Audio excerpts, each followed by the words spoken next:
예배로 모인 우리들, 하나님이 참으로 기뻐하는 성도들입니다. 믿음을 향하여, 하나님을 향하여 나왔다는 것, 얼마나 귀중한 일인지 모릅니다. 매 주일마다 성도들과 함께 이렇게 교회를 이루고 하나님을 향하여 믿음을 고백하고 그리고 말씀을 사모한다는 것, 이 성도에게 주신 큰 은혜임과 동시에 우리들은 놀라운 특권을 받고 있는 것입니다. 참으로 귀한 것입니다. 그래서 주일마다 모이는 형제들이 나 자신보다도 더 소중한 존재입니다. 왜냐하면 교회는 혼자 이룰 수 없기 때문에 그렇습니다. 같이 모여서 서로 사랑하는 것을 이 땅에서 우리는 훈련을 하고 그리고 연습을 하고 한 몸을 이루어가는 것입니다. 이것이 완성될 때 우리가 누릴 그 복은 우리가 상상할 수가 없습니다. 성경은 새 예루살렘으로 단장된 어린 양의 아내를 보여주고 있습니다. 그 모습을 겉모습만 우리가 어느 정도 요한계시록을 통해서 알 수가 있습니다만 정작 그때 그 모습을 우리가 이루고 그것을 누리고 있을 때 얼마나 놀라고 얼마나 그 영광이 크고 장대한가를, 웅대한가를 우리는 확인하게 될 것입니다. 오늘 말씀이 마태복음 9장 14절에서 15절 말씀입니다. 금식에 관한 내용이 기록되어 있습니다. 금식을 왜 합니까? 구약시대에도 금식의 여러 가지 모습들을 구약 성경을 통해서 우리는 확인할 수가 있습니다. 선지자들이나 또 하나님께 쓰임받은 분들, 어려운 곤란한 상황이 있었을 때마다 그들이 금식한 장면을 우리는 성경을 통해서 확인하게 됩니다. 다윗도 범죄한 후에 금식을 했고 또 바벨론으로 쫓겨났을 때 다니엘은 참 세일에 동안 금식을 했습니다. 하나님의 응답을 받았습니다. 그런데 구약 성경을 자세히 들여다보면 금식을 하라는 율법의 명령은 없습니다. 금식을 반드시 해야 한다. 그러한 규정은 없습니다. 다만 그 근거를 찾는다라면은 레위기 23장 27절에 대속죄일입니다. 유대력 7월 10일이죠. 7월 10일 날은 속죄일이니 너희 스스로 괴롭게 하라 라는 명령이 기록이 되어 있습니다. 그러니까 금식이라는 단어는 없지만 스스로 괴롭게 하라는 명령은 있습니다. 스스로 괴롭게 한다는 뜻은 스스로라는 자아죠. 자기 곧 혼을 괴롭게 하라 그런 말씀입니다. 그런데 이제 그 금식이라는 전통이 세워진 거는 사람이 자기 자신을 괴롭게 하는 방법이 무엇일까 이스라엘 백성들은 아마 고민했을 겁니다. 무엇으로 우리가 그날 괴롭게 하지? 그것은 우리 이 생각들을, 우리 마음을 괴롭게 하는 게 아마 육신적 고통, 곧 먹고 마시는 거를 금하는 것, 그것이 괴롭게 하는 한 방법이 아니겠나. 그래서 그것을 채택을 해서 구약시대에 이스라엘 백성들은 그날 대속죄일에 금식을 했고 또 곤란한 경우가 있을 적마다 또 하나님께 기도와 믿음의 표현, 신앙의 요소죠. 그런 것을 보이기 위해서 금식을 해왔다고 봅니다. 돌이켜보면 우리도 신약시대에서 이 금식하는 모습들을 많이 보았습니다. 여러분들도 대개 다 금식을 많이 하신 분들은 자주 하는 걸로 알고 있는데, 어떤 분들은 40일 금식도 하시고, 또 그것을 몇 번씩 하신 분도 제가 만나보았습니다. 이 금식이 하나님을 향한 믿음의 표현 또는 기도의 한 방편, 그렇게 이해를 하고 오늘날 이 기독교 안에 성도들이 금식을 하고 있고 해왔습니다. 이 금식은 그러니까 이 믿음의 하나의 어떤 자기 자신의 다짐이나 기도의 한 방편, 그렇게 이해하는 것 같습니다. 그런데 구약 성경에 율법에 정해져 있지 않다는 말씀을 먼저 드렸는데 그것을 잘 유의하시기 바랍니다. 예수님은 오늘 말씀에서 보면은 금식을 왜 안 합니까? 당신의 제자들은 왜 금식을 안 합니까? 했을 때 예수님은 금식에 대한 표현보다는 신랑과 함께 있을 동안에 어떻게 슬퍼할 수 있느냐라고 대답을 하십니다. 슬퍼한다는 단어가 스스로 괴롭게 하는 말씀과 연관이 되어 있다고 봅니다. 그러니까 슬퍼하는 일, 슬픈 일이 금식이라는 겁니다. 금식을 하지 않는 이유에 대해서 물었을 때 신랑과 함께 있다라고 대답을 하시면서 신랑과 함께 있을 때 어떻게 금식을 하느냐 이렇게 말씀하신 게 아니라 슬퍼할 수 있겠느냐라고 대답을 하십니다. 그러니까 스스로 괴롭게 하는 것이 슬픈 일이라는 것을 알 수가 있습니다. 슬픈 일이 언제 일어날까 하는 부분을 우리가 생각해 보지 않을 수가 없습니다. 신랑이 함께 있다고 하는 예수님의 말씀은 예수님이 우리들의 신랑인 것은 알고 있습니다. 그렇죠? 신약 성경 끝에 가면은 어린 양의 아내를 하나님께서 보여주십니다. 어린 양의 아내를. 그것이 이제 새 예루살렘 성이 신부로 단장돼서 등장을 하는데 어린 양의 아내. 그러면 어린 양은 성경에서 우리가 찾는다면 틀림없는 예수 그리스도입니다. 그러니까 신랑은 우리 주님이시고 그의 아내는 단장된 교회로 모인 성도들임을 알 수가 있습니다. 오늘 말씀을 통해서 보면 예수님이 교회와 함께 있을 동안에 어찌 슬퍼할 수 있겠느냐, 그런 뜻으로 우리는 해석을 할 수가 있습니다. 신랑과 함께 있는데 왜 금식을 해야 하느냐? 예수님이 당시에 제자들과 함께 계셨습니다. 제자들은 이때 12제자가 다 모였다고 본다면 그들이 다른 사람들과 같이 금식을 할 이유가 없었던 겁니다. 요한의 제자라고 이제 이 제자들이 예수께 와서 물었다고 표현이 되어 있는데 누가복음 5장에는 바리새인들이 예수님께 질문하는 걸로 기록이 되어 있습니다. 어쨌거나 예수님 주변에 예수님이 표적을 행하고 기적을 행하고 능력을 행하니까 많은 사람들이 모여들었습니다. 멀리 예루살렘에서까지 온 이 율법학자 바리새인들뿐만 아니라 이 병을 낫기 위해서 몰려든 청중들이 많이 있었습니다. 그런데 오늘 마태복음 9장 14절의 말씀은 요한의 제자들이 예수께 물었다라고 기록이 되어 있는데 누가복음 5장에는 바리새인들이 질문하는 걸로 되어 있습니다. 그러니까 바리새인들이나 요한의 제자들은 금식을 했던 걸 알 수가 있습니다. 금식을 했다라고, 금식을 하는데 왜 당신네 제자들은 금식하지 않느냐라고 실문하는 거죠. 뭔가 책 잡으려고 예수님께 따지는 겁니다. 따져서 묻는 거죠.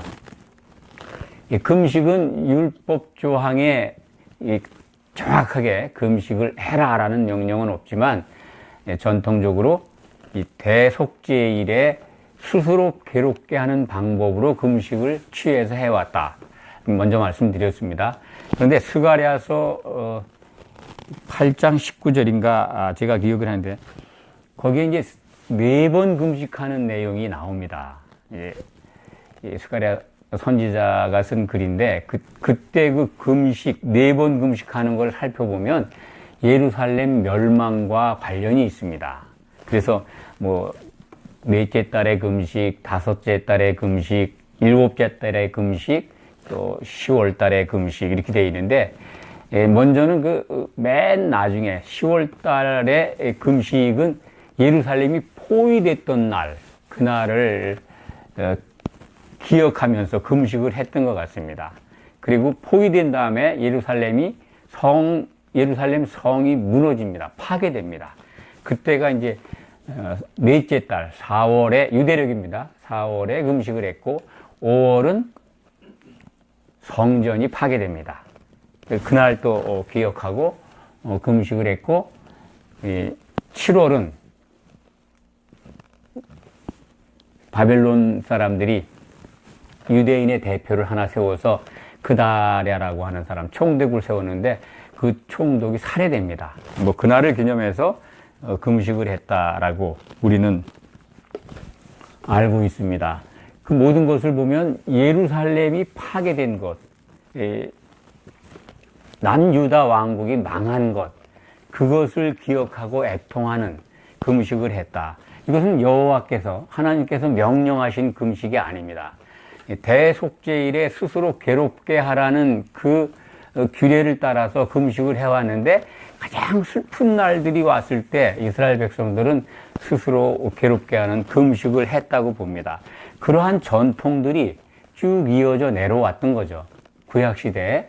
그러니까 유대 백성들은 적어도 1년에 4차례씩은 금식을 하는 전통을 갖고 있었는데 오늘 그 바리새인들이 예수님께 이렇게 실문을 책 잡으려고 따지듯이 물었던 그 바리새인들은 주 2회 금식했다고 하는 기록이 있습니다.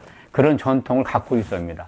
그러니까 1년에 4차례 금식이 아니라 주 2차례 금식해왔다. 예수님 당시에 그 예수님이 말씀하신 거 있잖아요. 바리새인들은 주 2회 금식을 하고 뭐 옆에 같이 기도하던 그 세리와 같지 않다라고 하는, 굉장히 자기들은 죄인이 아니고 의롭다라고 하는 걸 자랑하면서 일주일에 2번 금식하나이다 라고 기도했던 그 비유로 예수님께서 말씀하신 내용을 우리는 기억합니다. 그렇게 바리새인들은 아주 철저하게 율법에 없는 금식까지 해왔습니다. 그런데 그들이 볼 때 어떤 금식 절기가 있었던 것 같아요. 예수님 당시에. 그런데 그 금식하는 날이 왔는데, 전통이죠. 율법에 정해진 금식 날이 아니고 전통적으로 해온 금식 날인데 예수님과 그 제자들은 금식을 안 해요. 그러니까 그 질문을 하고 있는 겁니다. 참 전통이라는 게 참 무섭습니다. 신앙이라고 하는 것, 기도라고 하는 것, 또 금식이라고 하는 것, 찬송이라고 하는 것, 다 중요한 믿음의 요소들입니다. 우리는 금식을 통해서 지금까지 느슨했던 신앙의 모습이나 마음가짐을 바로잡고 하나님을 향하여 더 올바른 길로 가고자 하는 몸부림으로 이해합니다. 그래서 응답도 받고 또 칭찬도 받고 또 간과한 내용들이 이루어지는 성취도 받을 수가 있습니다. 그런데 오늘 말씀을 보면은 예수님은 신랑과 같이 있을 때 금식할 필요가 있느냐? 신랑을 빼앗길 날이 오는데 그때 금식할 것이라고 말씀을 하십니다. 우리들의 신앙이 만약에 지금 이 상태에서 신랑을 빼앗겼다면 금식해야 됩니다. 그런데 신랑과 같이 있는 교회를 이루고 있다면 굳이 금식을 할 필요가 없다는 것을 오늘 말씀을 통해서 알 수가 있습니다. 믿음은 우리가 스스로 만든 믿음이 아니라는 걸 전에 말씀을 드렸습니다. 믿음은 언제나 신약 성경을 보면은 우리말 성경은 그걸 이제 분별할 수가 없습니다만 영어 성경만 봐도 믿음 그러면 그리스도를 믿음이라는 표현이 아닙니다. 영어 표현을 써서 미안합니다만 believe in입니다. in. 그리스도 안으로 믿음입니다. 그리스도를 향하여 믿는 겁니다. 또는 좀 더 원문적인 말씀을 어떤 해석을 한다면 그리스도께 달라붙어서 탁 붙어서 믿는 겁니다. 그리스도 안으로 믿는 겁니다. 그리스도 안으로 믿는다는 걸 이해하신다면 믿음의 본질을 더 분명하게 깨달을 수 있습니다. 그것이 뭐냐면 그리스도에 딱 달라붙어서 믿는다는 믿음은 예수 그리스도의 모든 일정 안으로 들어가서 믿는다는 것입니다. 예수님은 초림하셨고 그리고 우리에게 약속하셨습니다. 반드시 오신다고 하는 말씀을 하셨습니다. 신약 성경의 모든 것들이 그것을 증거하고 있습니다. 예수님 다시 오십니다. 그렇다면 우리가 믿는 믿음, 그리스도 안으로 믿는 것은 그리스도의 일정 안으로 믿는 겁니다. 그리스도께서 오신다는 것을 확신하고 믿는 겁니다. 그것이 믿음입니다. 그렇다면 예수님이 다시 오신다고 하는 것을 확신한다면 다시 오실 예수님은 심판주로 오십니다. 신랑으로 오시는 것뿐만이 아니라 심판주로 오신다는 것을 신약 성경은 우리에게 일러주고 있습니다. 잘 아시겠지만 고린도 후서 5장 10절 우리 기억할 겁니다. 그리스도의 심판대 앞에 우리가 믿는 자들이 다 반드시 선다는 겁니다.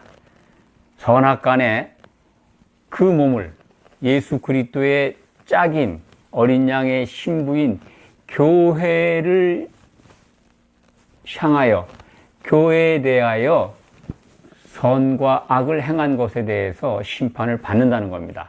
그 심판에 따라서 이제 다시 오실 주님과 혼인잔치에 들어가는 성도가 있는가 하면 혼인잔치에 못 들어가고 탈락하는 믿었던 자들이 나타난다 하는 것 우리는 이렇게 여러 번 또 설교 시간마다 말씀을 드렸습니다. 오늘 말씀도 그걸 기억하시면 됩니다. 신랑을 빼앗기는 날이 언제 있겠나? 정말 신랑을 빼앗기는 날이 온다는 겁니다. 오늘 금식을 설명하시면서 정말 슬퍼할 날이 있을 것이다. 오늘 본문 말씀, 우리말 표현으로 보면은 구분이 안 되는데, 15절의 말씀을 원문으로 말씀을 드리면, 혼인집 손님들이라고 하는 그 표현은, 원문은 신부방 아들들이라고 기록이 되어 있습니다. 몇 번 확인을 했습니다, 제가. 신부방 그러면 신부 대기실이죠. 혼인잔치가 벌어지는 예식장에서 신부 대기실이 있잖아요. 신부 대기실에 이제 신부로 단장된, 신부가 단장해서 준비를 해야죠. 그런데 예수님이 오실 때 신부 대기실, 곧 교회죠. 교회가 예수님 오실 때 공중으로 들러 올라가니까 성도들이 다 올라가는데 거기에 대기하고 있는 아들들, 이라는 표현입니다. 신부방 아들들. 좀 더 현대적 용어로 혼인식의 신부 대기실의 신부 지체를 이루고 있는 아들들, 그들이 신랑을 빼앗길 날이 있다라는 겁니다. 그러니까 혼인잔치가 이루어지기 전에 신부방에서 자격이 있나 없나 심사가 이루어지는데 그것이 바로 그리스도의 심판대라는 겁니다. 오늘 말씀이 15절의 말씀이 바로 그리스도의 심판대를 일러주고 있는 겁니다. 혼인집 손님들이라고 표현되어 있는데 게스트라는 표현은 없습니다. 흠정력 킹 제임스 버전이라고 영국 왕에게 바친 번역본 KJV라고 그러죠. 흠정역본에 봐도 이렇게 표현되어 있습니다. 혼인집을 신부방으로 그 성경은 번역을 하고 있고, 손님들은 아이들로 번역되어 있습니다. 화동이라고, 이게 아이들, children으로 이렇게 번역을 했는데, 아마 그 당시에 유대 지방의 이 결혼식장에 그 화동들이 있었던 것 같아요. 그것을 염두에 둬서 이게 아들들이라는 표현을 납득을 못했던 것 같습니다. 선입견으로. 신부방에 아들들이 어디 있어?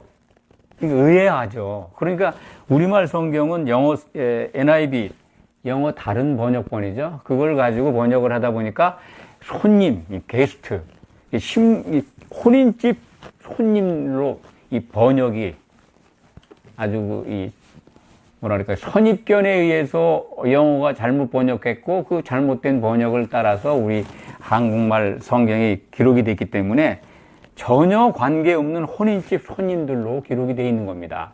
그래서 다시 한번 말씀드립니다. 이 부분이 신부방 아들들입니다.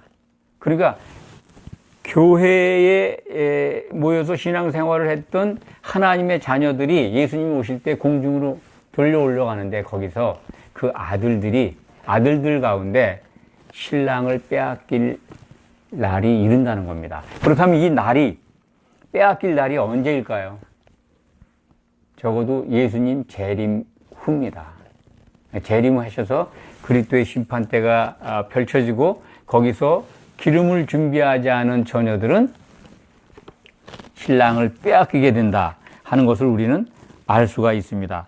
오늘 말씀을 보면은 틀림없이 이루어지는 말씀을 제자들에게 하셨는데 당시에 이 질문을 한 바리새인들이나 또 옆에 있던 제자들도 이 말뜻을 잘 이해하지 못했던 것 같습니다. 우리는 신약 성경을 통해서 예수님이 다시 오실 때, 재림할 때 그리스도의 심판대가 반드시 열린다는 걸 알 수가 있습니다. 그래서 요한복음 5장 29절의 말씀은 선을 행한 자는 생명의 부활로 악을 행한 자는 심판의 정죄의 부활로 나오리라 한 말을 우리는 기억을 합니다. 그것이 바로 믿었던 자들이 혼인잔치에 들어가고 혼인잔치에 못 들어가는 자들이 깊은 바다에 던져지는 것을 일러주고 있는 겁니다.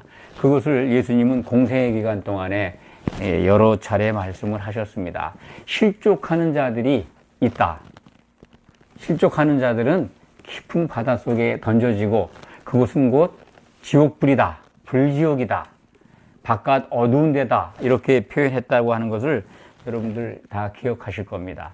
오늘 이 금식이 대속죄일에 스스로 괴롭게 하는 그 규례, 어떤 전통에 따라서 나타난 것인데 그것이 이스라엘 백성들에게는 스스로 괴롭게 하는 방법, 또 하나님을 향한 신앙의 고백, 믿음의 태도 이런 것으로 지속되어 왔다. 그것을 신약 시대에도 계속 이어져 왔죠.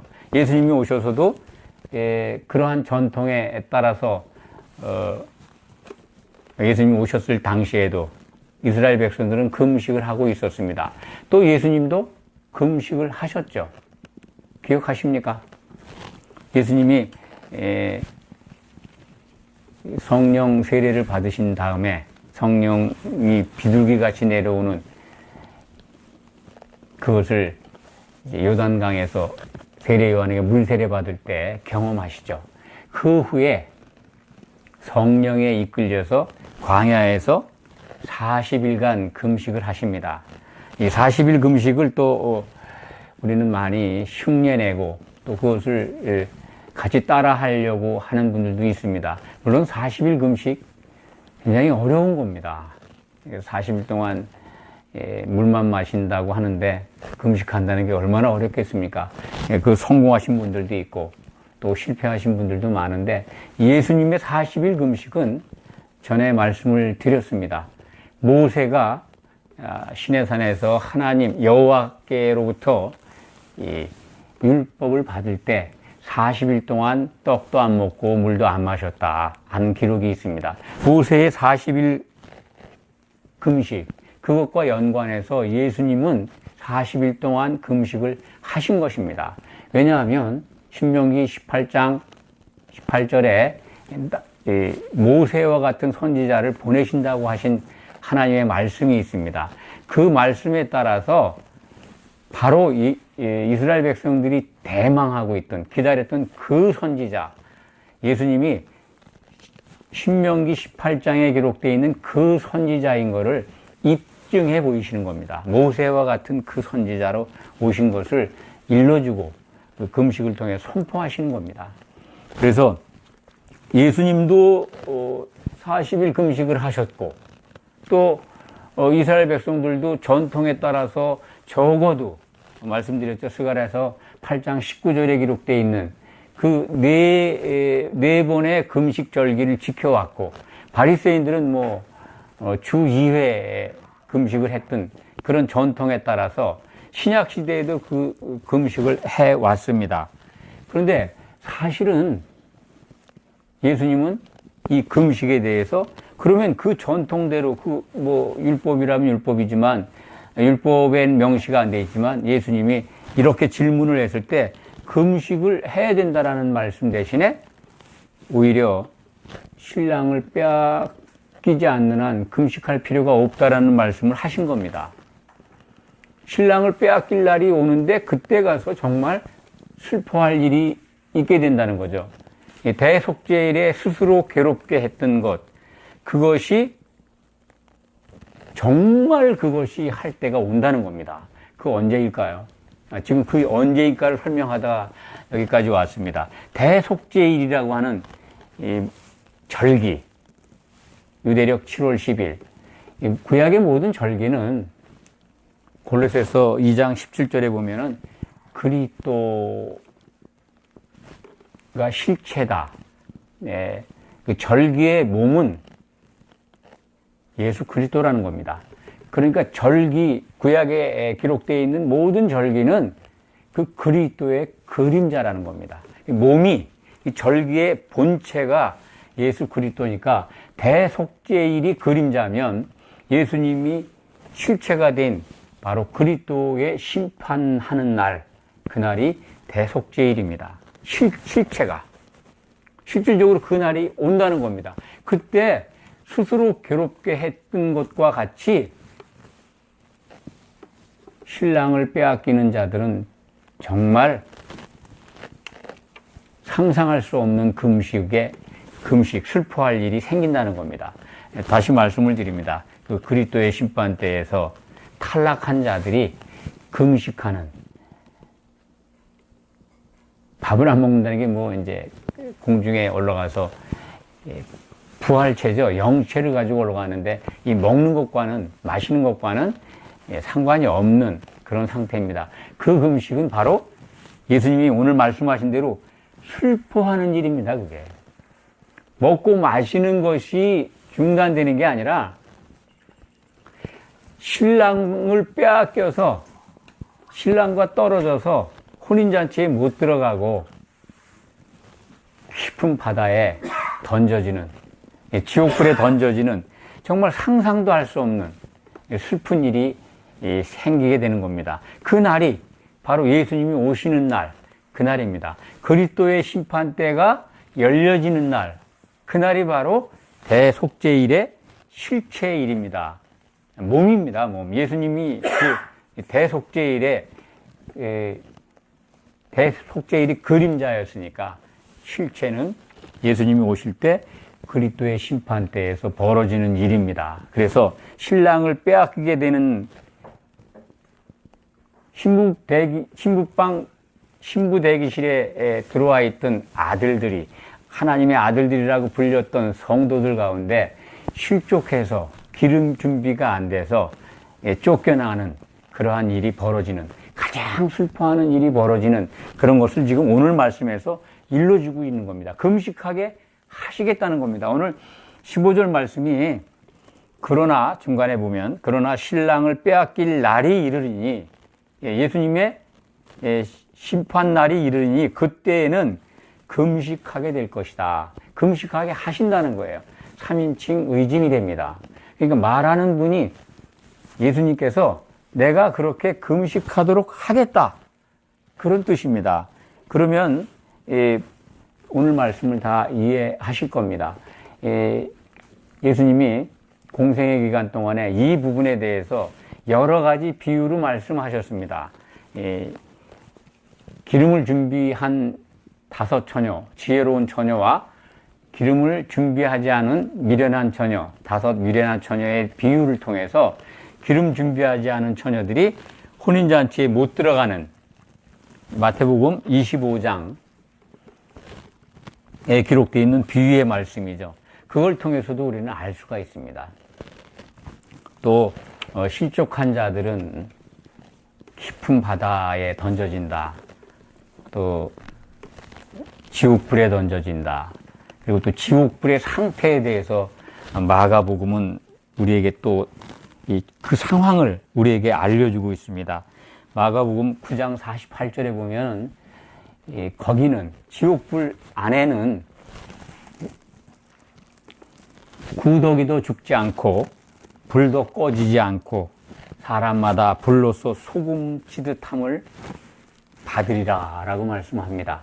예수님의 증거입니다. 그러니까 지옥불 속이 정말 오늘 말씀하신 대로 금식하는 곳인데 불로 소금침을 받는 듯.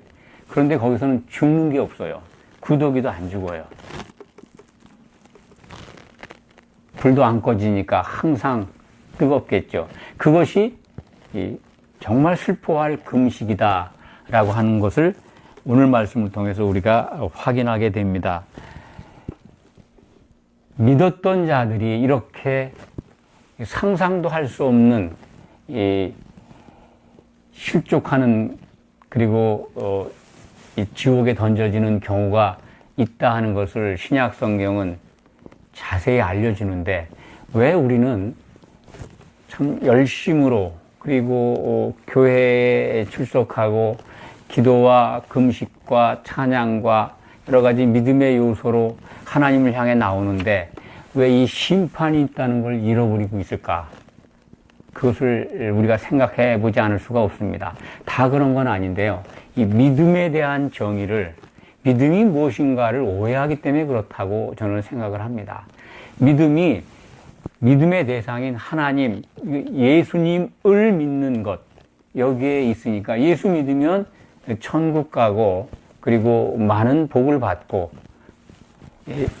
모든 긍정적인 것만 우리가 배워왔기 때문에 그 예수만 믿으면 모든 게 다 이루어진다. 예수 천당 불신지옥이라는 표현 속에서도 그런 오해가 생겼다고 봅니다. 그런데 믿음을 그리스도 안으로 믿는다. 그리스도를 향하여 믿는다. 그리스도에 붙어서 믿는다라고 하는 다시 말씀드립니다만 그리스도의 일정 안으로 들어가서 믿는다고 하는 것만 이렇게 생각이 바뀐다 해도 정말 오늘날 많은 성도들이 오해하고 있는 믿음의 태도에서 바뀔 거라고 생각을 합니다. 왜 예수님은 끊임없이 이 공생애를 통해서 직접 말씀하셨고 사도들을 통해서 경고를 했는데 그 믿음의 방향을 잡지 못하고 심판이 있다는 걸 잃어버리고 사는지 참으로 안타깝기가 한이 없습니다. 믿음에 대한 올바른 지식이 있다면 예수님을 향하여 믿는 겁니다. 예수님이 다시 오신다는 일정을 가장 핵심으로 믿는 겁니다. 그럴 때 왜 그렇다면 심판이 있는 것 그리고 거기서 탈락자가 있는 거를 깨어서 한다면 실족하겠습니까? 근데 정말 오늘 말씀처럼 신랑을 빼앗기는 그 날이 올 텐데 정신 차려서 기름을 준비하면서 지혜로운 5 처녀처럼 성령의 기름을 준비하는 믿음 생활을 하지 않겠습니까? 그것이 어떻게 해야 되는가? 그리고 나는 그럼 지금 성령을 준비한 믿음 생활을 하고 있는가? 그걸 스스로 체크하고 점검하지 않겠습니까?